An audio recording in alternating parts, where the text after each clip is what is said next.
My name is Chef Pyet Hernandez, and I'm a member of the Prairie Band Potawatomi Nation tribe of Kansas. I've been able to do some amazing things in my career. I got my superstardom, I guess you could say, from winning Next Level Chef Season 1. I like to say I'm the Kelly Clarkson of Next Level Chef. The person who will be our next level chef. Really want this. I still have so much more to give and prove. Congratulations goes to Pyet.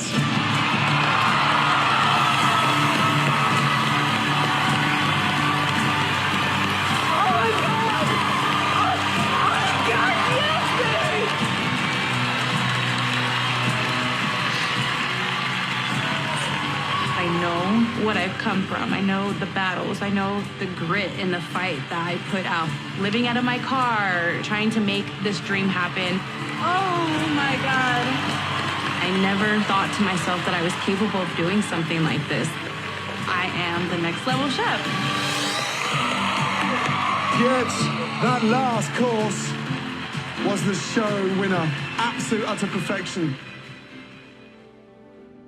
That was such an amazing opportunity to have this platform given to me, and with that platform came a cookbook deal. I just published my first cookbook called Rooted in Fire, and this book really tells my story. It reads like a memoir, and there are a lot of beautiful recipes that are near and dear to me that really represent who I am and really bring the fusion of those two cultures, Mexican and Native American, together.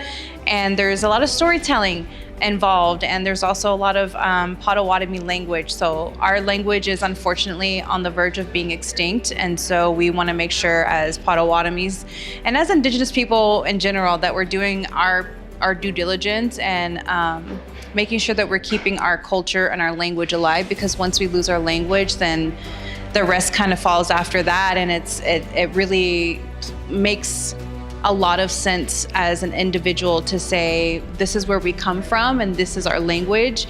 And that with that language comes so many different things, not just like who we are as a people, but how we describe things, our relationship to things. And so it's really important that I use that opportunity to make sure I keep our language alive. So there's a lot of Potawatomi words and language in the book, which was really exciting to be able to publish with a big publishing company. And now it's in Barnes & Noble and things like that, which is awesome. I also have a cooking traveling show with PBS called Spirit Plate.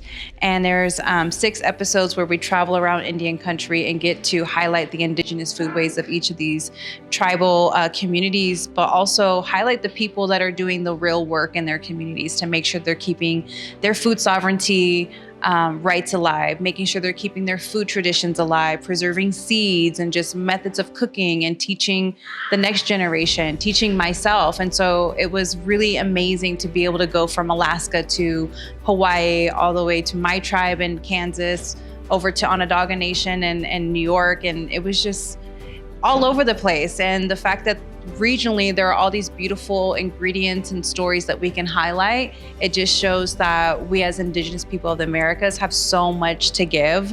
We're not all just one big melting pot of people. We're very diverse, and we all have our different languages, our different foods, our traditions are different, and just to show that our culture is so robust in that way and diverse is very important for an outsider to be able to see. So kudos to PBS for allowing us to showcase that beauty on their platform.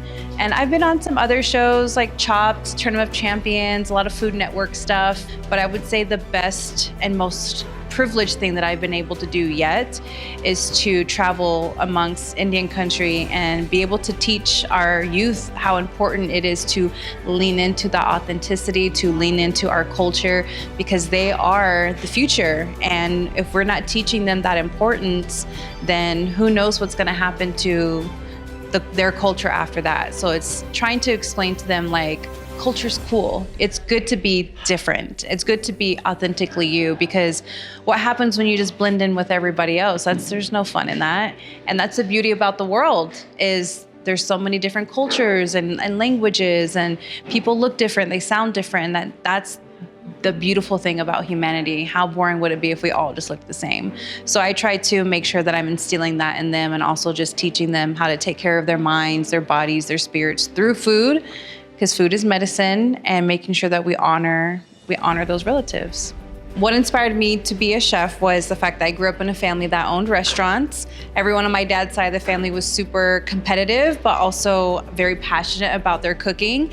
Everyone was always trying to make sure they made the best dish during our family get-togethers, and a lot of that passion really instilled into me at a young age. And of course, growing up on a reservation and in ceremony, I was really inspired by seeing the women in the family do all the cooking, and that's just where all of the good memories happen for a lot of people, was in the kitchen, and especially for me. So that really inspired me to continue to do that as an adult. My cooking philosophy as a chef is to really lean into authenticity of who you are. Food is the messenger of a lot of stories. So you can learn a lot about an individual by the food that they eat. When you open a pantry, like, what does that say about that particular person? There's a lot that can be said and conveyed through just food. And so I like to instill a lot of storytelling in my food, really pay attention to where the ingredients are coming from, being intentional about how that story is being conveyed, and also making sure that I'm connecting to the food that I'm eating and also serving to other people. I think it makes food a lot more enjoyable when there's a story behind it. And also, we're honoring the ingredients. We're honoring this other ancestor of ours or this other relative of ours by respecting it and telling its story and making sure that we are connecting to it, not just like as a thing that we eat for nutrition, but a thing that we connect to as community. We create memories. And so my philosophy is always to be authentic to yourself, especially as a chef, cooking food that I'm connected to on a deeper level, and making sure that I'm conveying a good message, the right message, and the message of that food. Both Native American and Mexican cuisine really inspire the work that I do as a chef and the cuisine that I create, because those are my cultural backgrounds. And also, if you think about geography, you know, there's a border that separates the two, but before that border existed, all of these foods were being traded, and it makes sense to put this and this together because regionally, that's where they come from. And a lot of people would say, I would never think to put maple and blue corn together. And I say, well, why not? Originally, they're from the Americas, and it just makes sense. The flavors go well together for a reason. And so those things, that pairing really represents who I am as an individual, but also the story of Indigenous people of the Americas. And I think that that's important to highlight. So who would I cook for, dead or alive? Anyone in history. I would definitely say I would cook for my great-grandmother. I got my namesake from her. Her name was Cecilia, but her native given name was Pyet, and I inherited her name. Unfortunately, I did not get a chance to meet her, but given the fact that I have her namesake, and I feel as though I'm kind of living in her legacy a little bit, and also creating a new legacy for the name. This is a name that stays in our family. It doesn't get traded or passed on to anyone else. So I will eventually, that will go on to someone else. And the fact that cooking has brought me into such a beautiful place and space in my life. I've been able to travel around the world as a chef, and to be able to do that and represent my family and represent Pyet. That's I go by Pyet, and just being able to do that in all these beautiful places and spaces, I think it would be such an honor to cook for my great-grandmother and to show her that I was able to go so far in my career and in my life doing something that I truly love, and really honoring our people, our family, and just who I am. And I think that would be like the best meal of my life, probably, to be able to like cook for her and probably get scolded. I heard she's a tough woman, but I get a little bit of that from her, I guess. But yeah, I think that would definitely be the person I would want to cook for sure.